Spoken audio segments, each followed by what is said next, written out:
প্ৰধানমন্ত্ৰী নৰেন্দ্ৰ মোদী ডাঙৰীয়াই ষ্টেজত ভাষণ দিয়াৰ সময়ত তেখেতৰ পডিয়ামৰ দুয়োকাষে ডাঙৰ ডাঙৰ দুখন স্বচ্ছ কাঁচৰ প্লেট দেখা যায়। সেয়া আচলতে কি?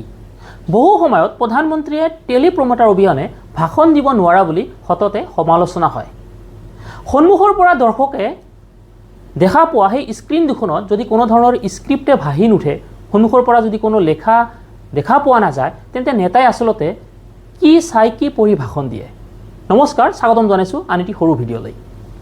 প্ৰধানমন্ত্ৰীয়ে ভাষণ দিয়াৰ বাবে ব্যৱহাৰ কৰা সেই বিশেষ কাঁচৰ স্ক্ৰীনখনৰ নাম হৈছে প্ৰেচিডেন্সিয়েল টেলিপ্ৰমটাৰ বা গ্লাছ টেলিপ্ৰমটাৰ। আজি আমি সবিশেষ ভিডিঅ'টোত আলোচনা কৰিম, লগতে এইখিনিও আলোচনা কৰিম যে তেখেতে দুখনকৈ টেলিপ্ৰমটাৰ ব্যৱহাৰ কৰাৰ কাৰণ কি, এখন টেলিপ্ৰমটাৰ কিয় ব্যৱহাৰ কৰা নাই, সবিশেষ আলোচনা কৰিম। তো বলক ভিডিঅ'টো আমি আৰম্ভ কৰোঁ। ভাষণ দিয়াৰ বাবে অকল প্ৰধানমন্ত্ৰী নৰেন্দ্ৰ মোদী ডাঙৰীয়াই যে এনেধৰণৰ টেলিপ্ৰমটাৰ ব্যৱহাৰ কৰে তেনে নহয়, বিশ্বৰ বহু ডাঙৰ ডাঙৰ নেতাই প্ৰেচিডেন্সিয়েল টেলিপ্ৰমটাৰ ব্যৱহাৰ কৰে।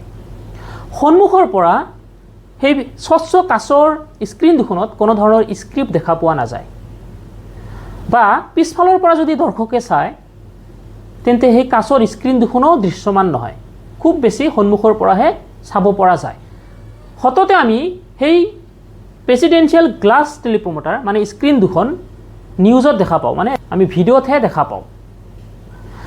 যদি স্বচ্ছ দুখন কাঁচৰ প্লেট হয়, তাত যদি কোনো ধৰণৰ স্ক্ৰিপ্টে দেখা নাযায়, তেতিয়াহ'লে নেতাই কি চাই পঢ়ি ভাষণ দিয়ে?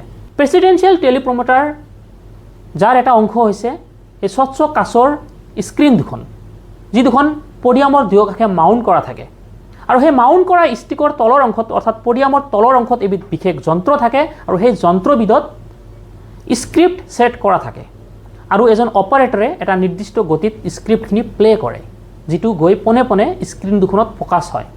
আৰু স্ক্ৰীনখন এণ্টি ৰিফ্লেক্টিভ গ্লাছ হয়, অৰ্থাৎ সন্মুখৰ পৰা দৰ্শকে কোনো ধৰণৰ স্ক্ৰিপ্ট তাতে দেখা নাপাব, কিন্তু নেতাৰ সেইটো এংগলৰ পৰাহে স্ক্ৰিপ্টখিনি দৃশ্যমান হ'ব, অৰ্থাৎ নেতাই চাই চাই পঢ়িব পাৰিব। এতিয়া প্ৰশ্নটো হ'ল, দুখন টেলিপ্ৰমটাৰ ব্যৱহাৰ কৰাৰ কাৰণ কি? এতিয়া চাওক, যদি এখন টেলিপ্ৰমটাৰ ব্যৱহাৰ কৰে, মানে এখন স্ক্ৰীন ব্যৱহাৰ কৰে, তেতিয়াহ'লে নেতাই যেতিয়া ধৰক বাওঁফালে স্ক্ৰীনখন লগাইছে, তেতিয়া চাই চাই পঢ়ি যেতিয়া ভাষণ দিব, তেতিয়া এফালৰ দৰ্শকৰ লগত কানেক্টেড হৈ থাকিব আৰু চাই চাই পঢ়া যেন গম পোৱা যাব। কিন্তু দুয়োফালে যেতিয়া দুখন ডাঙৰ মানে স্ক্ৰীন লগোৱা থাকিব, মানে দুখন টেলিপ্ৰমটাৰ ব্যৱহাৰ কৰিব, তেতিয়া কিছু সময়ত যদি তেওঁ বাওঁফালে চাই ভাষণ দিছে, তো পৰৱৰ্তী সময়ত তেওঁ সোঁফালে চাই ভাষণ দিব, আৰু এনেকুৱা কৰিলে মানে চাই চাই পঢ়া যেন বা ভাষণ দিয়া যেন নালাগিব, লগতে দুয়োফালৰ দৰ্শকৰ লগত সমানে কানেক্টেড হৈ থাকিব, আৰু যাৰ বাবেই দুখনকৈ টেলিপ্ৰমটাৰ ব্যৱহাৰ কৰা দেখা যায়। আৰু এয়াই হৈছে প্ৰেচিডেন্সিয়েল টেলিপ্ৰমটাৰ, যিটো বিশ্বৰ বহু ডাঙৰ ডাঙৰ নেতাই ভাষণ দিয়াৰ বাবে, মানে বিশেষকৈ দীঘলীয়া ভাষণ দিয়াৰ বাবে ব্যৱহাৰ কৰে। লগ পাম পৰৱৰ্তী ভিডিঅ'ত। ধন্যবাদ। জয় অসম।